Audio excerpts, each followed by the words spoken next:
Өш нөгөө нэг юм чи яач вэ? Одоо ирж байгаа үз. Бас сонирхсан нэг 102 аппликейшн гэдээ гарцсан байна.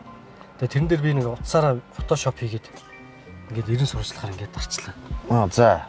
За tas жоохон практик байлаа. Биш тэгэл та. Биш цаа чи ирж ш төгшөө. Энд ирж ш. Ай, бас загварын ертөнц шүү.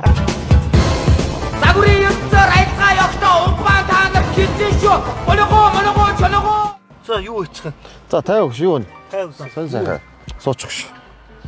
Биш осоо сүннэс нэг цагдаагийн 102 аппликейшн шинээр гарсан байна. Тэрэн дээр нэг 90 сурвалжлалтын нэг хэсэг дээр нь дараад үтсэн чинь чиний зураг ингээд явж явах юм. Чи юу хийцээ? За ил харъя та. Юу вэ? Миний фэйсбүүкийн зураг шүү дээ. Яадаг аппликейшн вэ? Яахаар ийш миний зураг орчихлээ? Энийгээ төхүүлээд өгчөөс. Хаашаа? Хауудын цагдаа орё. Шаардлагагүй энэ мэдээлэл өгөх гэдэг хэсэг дээр нь дарахад цагдаа ирээд авчих юм билээ. Тэгээ энэ 90 сурвалжлаж байгаа хүний мэдээлэл өгөх юм бол төлбөртэй авдаг бас журамтай юм билээ. Тэгээ хэдэн цаасан ч гэсэн хаа юм дээ. A few moments later.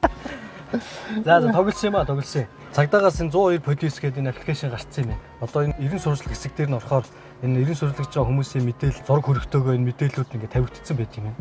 За бид хэдээс хамгийн чамааг болохоор одоо энэ 90 сурвалжлалын самд нь орчих вэ гэж бодоод анхааруулж хэлж байгаа шүү. What the fuck?